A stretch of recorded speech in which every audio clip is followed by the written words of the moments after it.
What's up guys, what's up man, welcome back to our channel Novap Indonesia di komunitas kita Master Kehidupan. Di kesempatan ini, teman kita memberikan sharing dan menuliskannya di dalam sebuah blog teman-teman. Jadi ia mengirimkan blognya kepada saya untuk membagikan ceritanya kepada kita semuanya. Sebut saja si penyandang penyintas ISK atau infeksi saluran kemih. Dia menuliskan seperti ini. Candumu membunuhmu. Berawal dari menahan pipis yang terlalu lama ketika saya studi tour zaman SMP. Waktu itu sebelum berangkat studi tour, aku minum sedikit air. Namun karena AC di bus yang kutumpangi sangat dingin, jadinya ku ingin buang air ketika bus sedang melaju. Aku menahan hingga beberapa puluh kilometer hingga akhirnya aku memutuskan untuk bilang ke guru kalau aku ingin pipis. Akhirnya guru menyuruh supir bus untuk menepi dan aku pun akhirnya pipis. Bus kembali melanjutkan perjalanan kisaran 1 jam kemudian. Aku ingin pipis kembali, namun guruku tak mengizinkan dengan alasan tujuannya sudah dekat. Akhirnya aku tahan hingga tujuan. Setelah sekian lama menahan, akhirnya sampai di tujuan. Aku nggak bisa bangun dari kursi karena saking sakitnya. Akhirnya kawanku membantuku untuk bangun dan mengantarkanku ke toilet. Aku merasa kantung kemihku seperti balon yang sudah sangat penuh. Akhirnya pun aku lega. Lanjut ketika zaman SMA, entah mengapa aku kecanduan PMO atau comlai.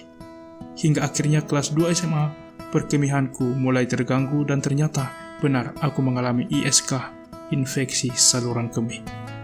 Dan akhirnya aku disarankan oleh temanku untuk rutin mengkonsumsi 3 siung bawang putih pagi dan malam, air jahe, dan juga vitamin C, dan alhamdulillah setelah seminggu akhirnya aku sembuh. Berlanjut ketika aku sudah lulus SMA, kebiasaan comlai yang ada di dalam diriku semakin menjadi-jadi. Dan akhirnya aku sempat gak bisa kencing karena ISK. Namun, entah obat apa yang aku konsumsi akhirnya sembuh kembali. Memasuki bulan Desember 2019, aku mulai mengalami hal yang sama kembali. Lalu kuperiksakan ke puskesmas. Aku divonis batu ginjal. Namun puskesmas menyarankanku untuk tes USG di rumah sakit terdekat. Akhirnya aku mengiyakannya. Aku bergegas ke rumah sakit terdekat. Dokter meresepkanku antibiotik yang aku konsumsi selama seminggu. Namun tidak ada perubahan. Akhirnya aku memeriksakannya kembali untuk di USG. Karena kata dokter, jika seminggu belum ada perubahan, baru akan di USG. USG pun berlangsung dan akhirnya hasilnya menunjukkan jika aku ISK atau infeksi saluran kemih. Dan kantung kemihku bengkak. Aku diresepkan antibiotik dan sejenis obat alpha blocker untuk melemaskan otot perkemihan. Sudah 2 hari berlangsung ku mengkonsumsi obat saran dari dokter. Namun tak juga menunjukkan perubahan. Yang ada malah badanku jadi demam dan banyak penyakit lagi yang keluar. Akhirnya aku memutuskan untuk membeli salah satu minyak tradisional dan obat Cina.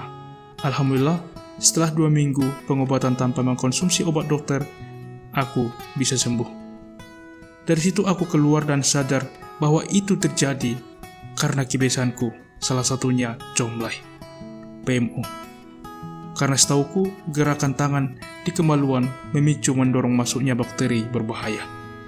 Jadi saranku, yang suka comlai saat ini, yang suka PMO, segera berhenti daripada mengalami sepertiku. Inilah sharing dari sahabat kita. Dia menyebut namanya Trisna. Dan semoga bermanfaat dan menginspirasi untuk kita untuk melakukan Novap ini, untuk keluar dari lingkaran setan, untuk menuju kehidupan yang lebih baik. BHVM, High Value Meal, untuk diri kita masing-masing bro. Dan juga di luar sana bagi kamu yang mempunyai cerita, silahkan DM ke kita, tuliskan di blog, tuliskan di Word, atau bisa dikirimkan langsung ke email, sehingga cerita kamu akan menginspirasi yang lainnya. Akhir kata, always remember, Master Kehidupan, the time is now, and greatness is coming. Peace.